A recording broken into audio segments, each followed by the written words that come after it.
Next Chapter Podcasts. Hi, I'm Michael Goodfriend, executive producer of the Play On podcast series at Next Chapter Podcasts. Every person who contributes to the Play On podcast series is essential to the process in some capacity.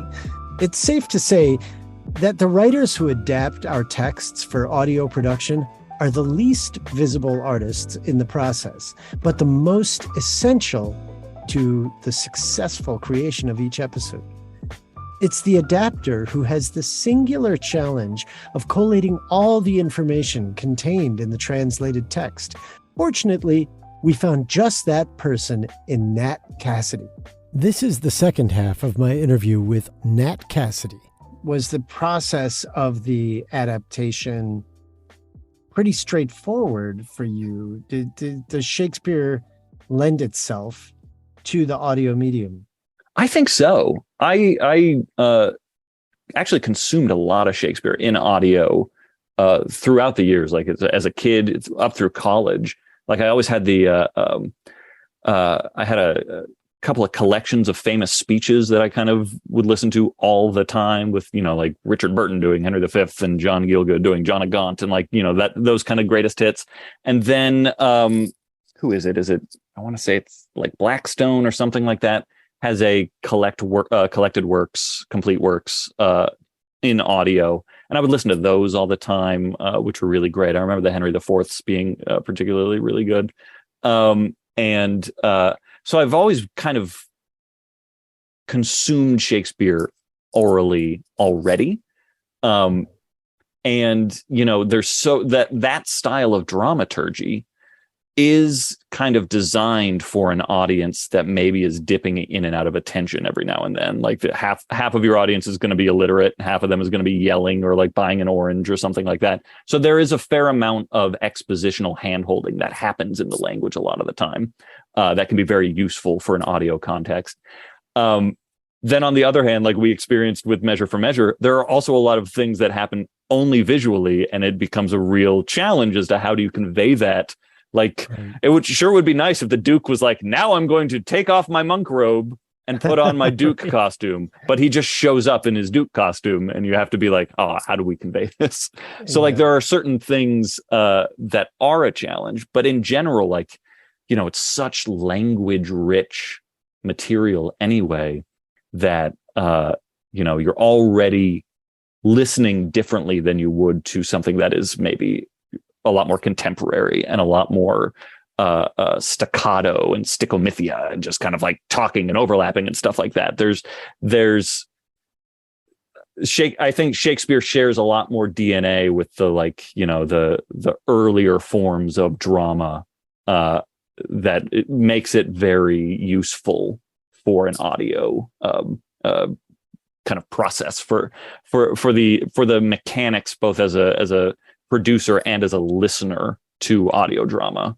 It engages very similar sets, I think, if that made sense.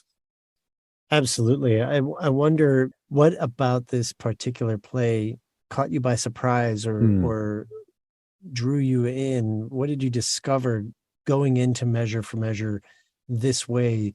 I mean, I assume you knew the play somewhat or very thoroughly. Maybe you'd performed in it or something, or you'd read it. Did the journey tell you things that really surprised you this time through doing it this way? Yeah. Oh, that's such a good question. I'd never done it before. I did several speeches from it in college. The Angelo speech was kind of a back pocket speech I had. Do you remember which Angelo speech it was? It was the what's this? Now it's been a long time, but am I the tempter or she? Am I the tempted or she's the tempter? It's after their first scene together, basically, and he's like, "Oh my God, I love this woman." I just love that. And again, I had a tape of John Gielgud doing Angelo, and so it was just I listened to that over and over and over again, and I just kind of loved the mechanics of that speech. But I'd never done a production of it, and I already have a weird affinity for the problem plays anyway, just because they're so fascinating, and the things about them that really don't work, and the things about them that do work better than some of the other like more established plays. I remember when you and I did that workshop reading of Merchant of Venice too. Like, it was just like so much richer because that play has so many flaws. And I really appreciate that about Shakespeare's plays of that era, and of that ilk, I guess you would say. The plays that aren't quite comedies, but are they have ostensibly happy endings, but they're also so cynical, and they're so dark, and there's things about them that have aged so poorly. It's just so interesting and great. I love them. And I was also really lucky in this process because Aditi's translation is so good that like it was easy as pie, like divvying up scenes and kind of exploring the dynamics of scenes and trying to adapt them for this process. And it really just made me appreciate how sticky this play is, and how rich it is.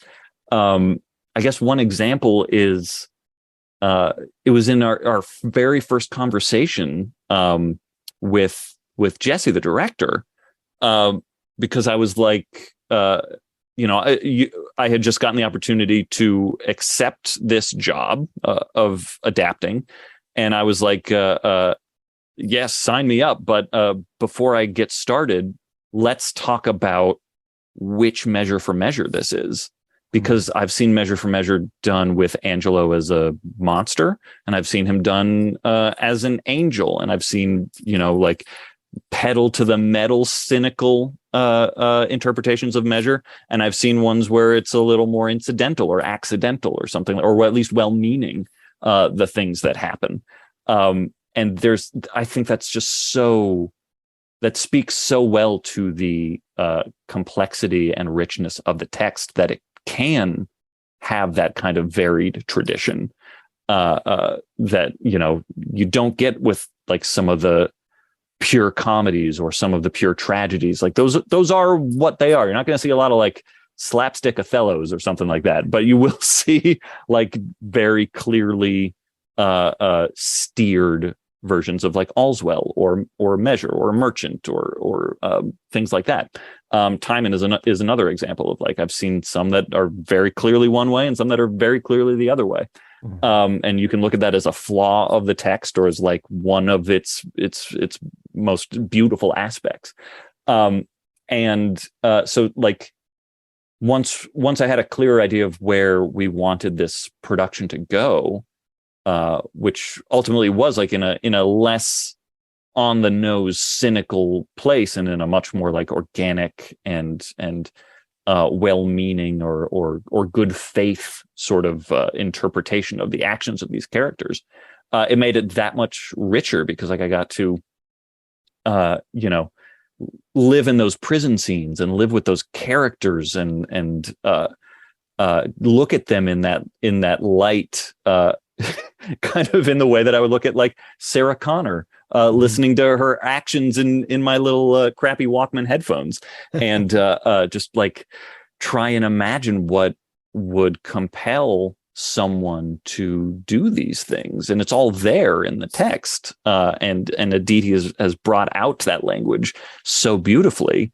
This is a bit off topic and a bit of a segue, but I remember when I first started doing things with just the play on translation project in general. I came from a very like nose in the air Shakespearean. I used to listen to John Gielgud. God damn it! Like I was just very like, oh, why do we need to do this? It's already in modern English. Like, do we need to translate things? And it just took one table read of the first script that I was involved in, where I was like, oh my God, this is such a great thing. Like it really is, the first rule really was like, do no harm, like keep everything that needs to be kept and just make it a little easier for someone who's not attuned to Shakespeare to just get. And like it highlights things so well, and it makes things so much more palatable for people that like might otherwise feel a distance with the text. And I've found that the problem plays really do seem to be served best by this translation process, because they're already so thorny and knotty and complex that it removes one layer of obstacle between the audience and the story by just making it that much easier to follow what these people are saying. And those ambiguities that much seems like a paradox, but the ambiguities become so much clearer. And the fact that they are ambiguities becomes clearer. Bringing it back to Measure for Measure, then it was just like, it was such a delight to wrestle with those moments in this context. A challenge as well, because it's a very talky play. There's a lot of scenes that are just like people sitting in a room talking. And so finding ways to like make it dynamic and give an audio picture to the things that are happening was its own challenge. But the story itself was worthy of that challenge, which was really refreshing. I hope you're enjoying this conversation with the creatives behind the scenes. To listen to the full interview, join the Play On supporting cast for just $5 a month, which by the time you hear this might be less than you'll pay for a gallon of gas. You'll get in-depth interviews featuring some of the most brilliant artists working today. You'll also enjoy ad-free episodes of the Play On podcast series. Subscribe today for $5 a month. Join the cast. Go to ncpodcast.com and sign up today. Thanks for listening. Next Chapter Podcasts.